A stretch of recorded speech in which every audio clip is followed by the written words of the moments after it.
C'est une véritable transformation que connaît le centre-ville de Lubumbashi depuis l'accession de Jacques Kabula Katumbi à la tête de la province du Haut-Katanga. Les paisibles citoyens peuvent désormais vaquer librement à leurs occupations, même tard dans la soirée, grâce à l'éclairage public par l'énergie solaire placée sur certaines artères principales de la capitale du cuivre. Nous sommes sur la chaussée Mzee Laurent Désiré Kabila, totalement éclairée, permettant aux petits commerçants et transporteurs d'exercer même tard dans la soirée. Et ceci grâce au génie managérial du gouverneur de province Jacques Kabula Katumbi, déterminé à lutter contre l'insécurité, mais aussi à redonner Lubumbashi son image datant au grand bonheur des Louchois qui n'ont pas tari d'éloges. Bien gouverneur wetu Jacques Kabula anaturuja maéclairage public mu centre-ville. Tuanza kutumia kobia mu centre-ville. Mu centre-ville mulikuwa mubanze hapa maruda mwa normal. Tunasikia bien sana. Tuampigia merci. Gouverneur na biso ya province ya Haut-Katanga, c'est wandani. Merci mingi pona to banda ko vanda na molili mais lelo tomoni to mo vanda place à bien, tozomona éclairage, to sepeli makasi pe ba misala mususu toza pembeni tozomona. Nana sali ata 3 mois te 4 mois te mais tozo sepela na musala zo sala. Tozo sambele pona ye Nzambe asalisa ye asala ti ndenge na mandana ekosila. Nzambe asalisa ye po akosala ebele tozomona banzela nyonso azobongisa ngo kaka. Alors bitu bamona bidibikale bende bichanger, te bamona fontaine mu changer, te bamona midilu ivrai temato. Alors tutulomba kabini a continuer kalege dito, a continuer a kumbaja byose bibishala Nzambe amwambuluisha amuvudishira kalimato kwa buni. Partie du croisement de l'avenue Lumumba, ces lampadaires seront placés le long de la chaussée Mzee Laurent Désiré Kabila jusqu'à la commune Katouba, passant par Machikusha. Le travail bien accompli reste le credo de l'honorable gouverneur Jacques Kabula Katumbi. Et voilà qui justifie sa présence, même tard dans la nuit, sur terrain.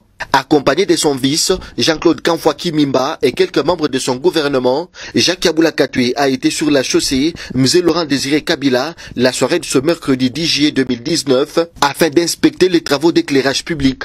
Sur place, il a reçu les explications nécessaires sur la nature des travaux ainsi que la qualité des lampadaires placés sur cette avenue.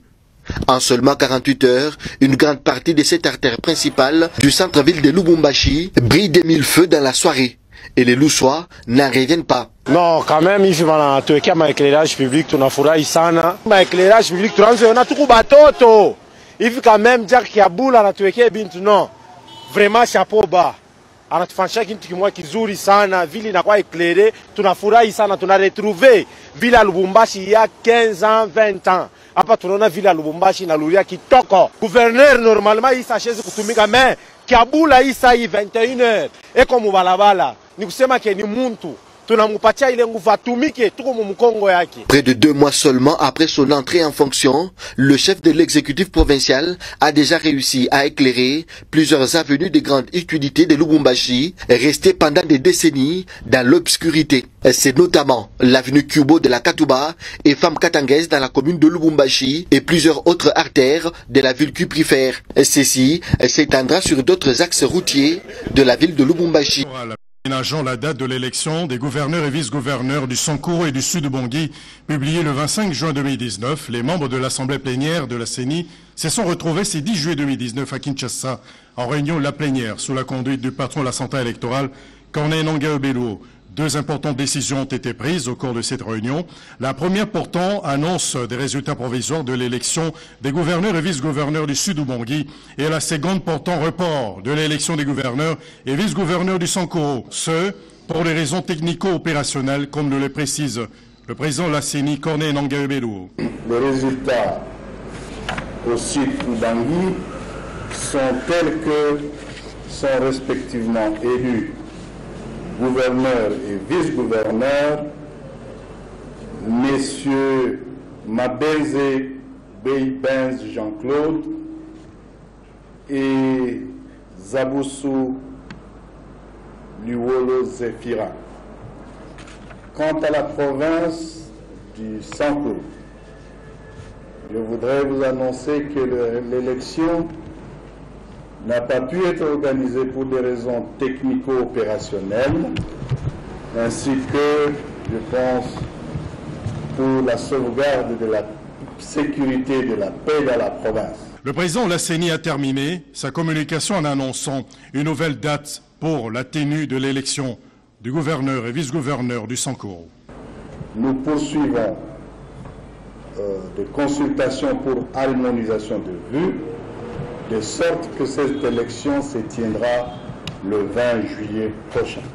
La Commission électorale nationale indépendante rappelle aux candidats indépendants aux partis et regroupements politiques ayant participé à l'élection des gouverneurs et vice-gouverneurs de la province du Sud-Ubangi que les réclamations et contestations relatives aux résultats provisoires ainsi publiés seront portées devant la Cour d'appel du Sud-Ubangi faisant office de cour administrative d'appel dans un délai de 8 jours dès l'annonce des résultats. De l'autorité morale, le sénateur Modeste Bahati Lukwebo, la conférence des présidents de l'Alliance Défense démocratique du Congo et alliés prend acte de la suspension de Modeste Bahati Lukwebo au Front commun pour le Congo FCC et reprend son autonomie totale vis-à-vis des institutions de la République, des associations et de la société civile ainsi que d'autres regroupements politiques. Par la bouche de son rapporteur Rémi Moussongo Ibampale, la conférence des présidents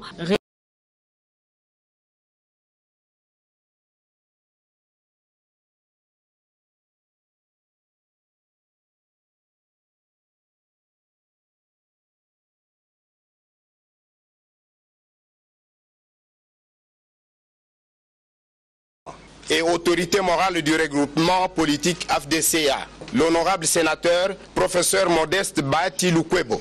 3. Note que la conférence des présidents des partis et personnalités politiques demeure l'unique organe compétent habilité à engager l'AFDCA, et ce, par la personne de son président et autorité morale, l'honorable sénateur Modeste Bahati Lukwebo. En conséquence, elle fait observer que la déclaration faite en date du 5 juillet par un groupuscule d'élus et de non-élus de notre regroupement ne peut engager l'AFDCA.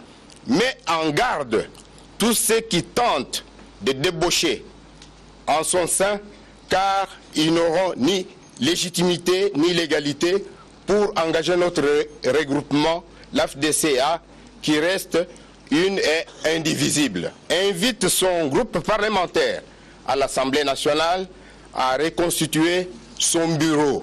Confirme la déclaration de la conférence des présidents des partis et personnalités politiques élargie aux sénateurs, députés nationaux et députés provinciaux de l'AFDCA faite en date du 2 juillet 2019 par laquelle le président et autorité morale du regroupement politique AFDCA, l'honorable sénateur Modeste Bahati Lukwebo, a été investi en qualité de candidat au poste de président du Sénat.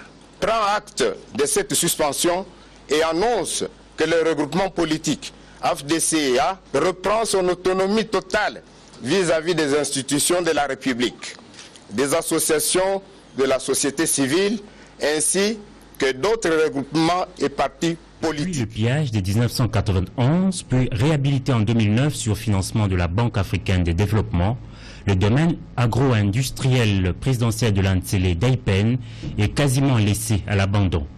Et c'est dans l'optique de sa relance que le président de la République, Félix-Antoine Tshisekedi Tshilombo, a dépêché sur ces sites son conseiller principal au Collège de la planification, agriculture, pêche et élevage, en mission d'inspection dans ce parc agro-industriel situé dans la commune rurale de l'Antsele. L'objet de notre mission était de faire les états des lieux sur les entités agricoles de la présidence. Ambroise Kazambou a débuté sa visite au bureau administratif de l'ex-Daipen où il s'est longuement entretenu avec les cadres et agents ainsi qu'avec le chef coutumier de ce coin. S'en est suivi une visite guidée du camp hébergeant les familles des travailleurs de Daipen. Constat fait, les conditions sont précaires. Autre site visité, le nouveau Daipen, dernièrement réhabilité et géré par l'entreprise israélienne LR Group, une faible production a été constatée. Sur 42 bâtiments disponibles pour l'élevage de poussins, un seul est à ce jour opérationnel. Réalité quasi similaire au pavillon de Pondeuse, 2 bâtiments sur 6 sont actifs. Quelques hectares de légumes constitués de choux paumés, de poivrons et de tomates ont été également visités.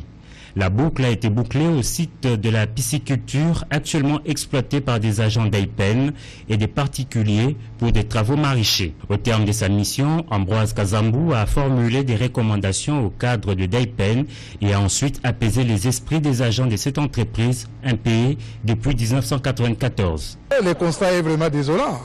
Le constat est vraiment largement amer. Il faut vraiment un traitement choc.